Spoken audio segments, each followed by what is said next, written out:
Yes!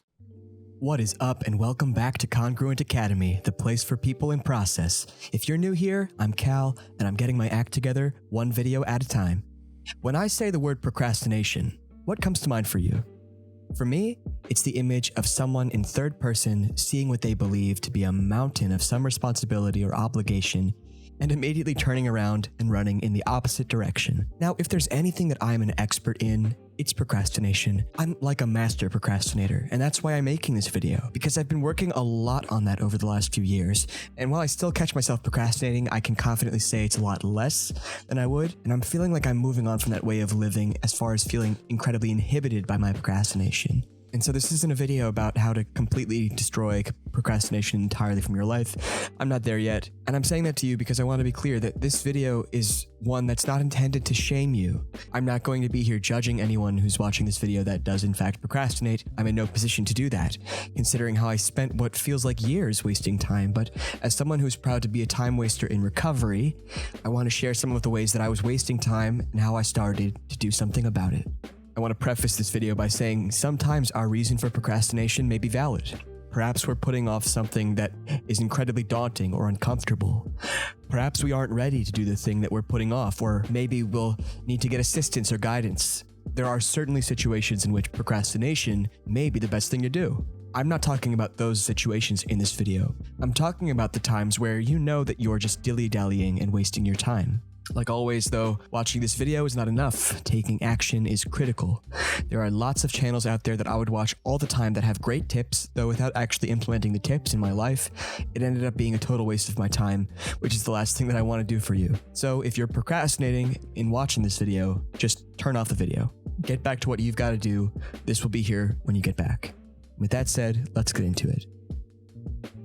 Number 1. Worrying about things I could not control. What do they think of me? What will they do? What if it doesn't work out? These and questions like these are total time sucks. We cannot control other people, period. I've learned that it's a waste of time for me to be so hung up on these variables that we cannot control. It does nothing for me other than to stress me out, make me feel insecure and disempowered. Instead, I have to remind myself every day that I can really only be in control of how I show up for myself in the day, and that leaves room for the variables to come up as they might in my life, but at least I know that I am only going to have to be responsible for how I respond to them. That's on me. Everything else really, I cannot do anything about. And I struggled for a long time with making other people's problems my own. I would try so often to fix people, but really what I was doing was procrastinating and projecting the work that I wasn't putting into myself. And that left me feeling at times very resentful and like I had no energy that I could use to pursue my own goals and dreams.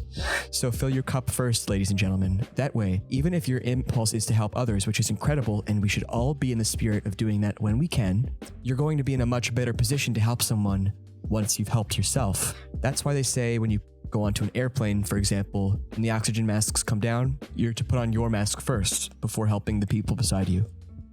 Number 2, endless scrolling on social media. I will be the first to admit that at a time in my life, I was very crippled by this. I was literally spending, no joke, 8 hours per day on my screen. I have screen time receipts to prove it, you guys.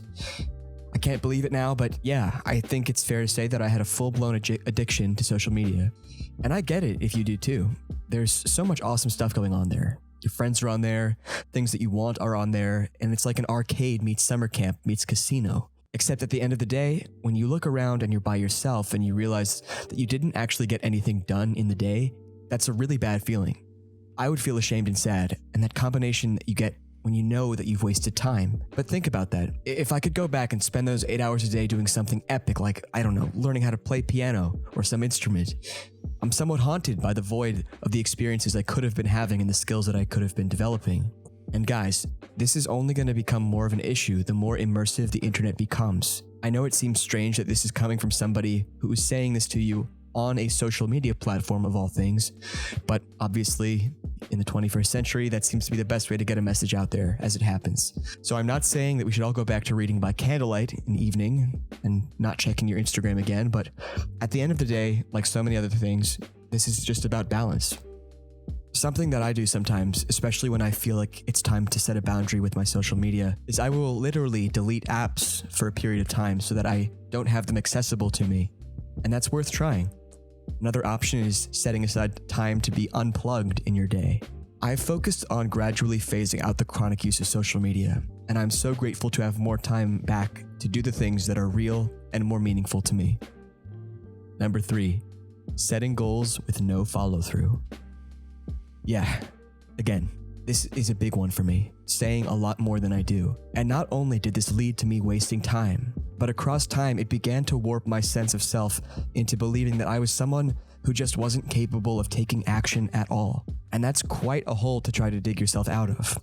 The thing that setting goals with no follow-through does is that it makes it clear that it can be so easy to delude yourself into thinking that setting goals is all you need in order to be productive or indeed achieve goals. And while setting goals is critical to achieve success, it certainly is not everything. Again, full disclosure, I used to set goals for myself, pat myself on the back for having set those goals because the imagined image of me achieving them felt good enough for me at the time. But at the end of the day, I was making no progress and taking no action in my life to work towards those goals. Once I realized that was pointless, I gradually began to do something about it, following through with the bare minimum. And then once that became within my domain of competence, I would increase the load. And the great thing about this is that when you start to set goals and follow through on them, no matter how small they may seem in the grand scheme of things, the momentum really starts to carry you through the day and into the next one. And before you know it, following through becomes the instinct rather than just the hope.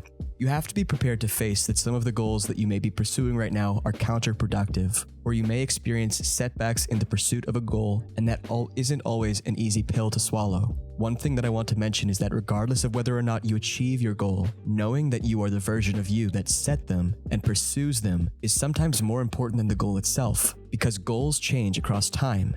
And as long as you know that you can apply the principles of setting goals and following through, no matter what the goal is, you're going to have observed yourself setting and achieving enough times that it just becomes second nature. So as much as this is about being goal-oriented, I think it's a lot more valuable to be process-oriented and keep as much intrinsic motivation going for you as possible. In sum, these 3 tips are about investing in yourself with measured but progressively rewarding and goal-oriented actions. Is there a habit that isn't on this list that is making you a better version of you? Let me know in the comment section below if you're open to sharing that. Just as a reminder, as I'm broadcasting to you from the room for improvement, I'm making this video because I'm a work in progress just like you. I recognize that we're all on our individual paths in life, and so if something doesn't work for you or isn't relevant from this video, that's totally fine. I'm just sharing some ideas that I find helpful and meaningful with the hope that someone out there will resonate with them. I'm not perfect. I'm working on these things as well, but we got this. If you liked this video or found it helpful, be sure to like, subscribe, and by all means share the video with someone you know. I'm trying to grow this channel, and every little bit helps to get the message out there. If you haven't already, be sure to follow me on social media at Congruent Academy. Thanks so much for watching, and until next time, power to the people in process.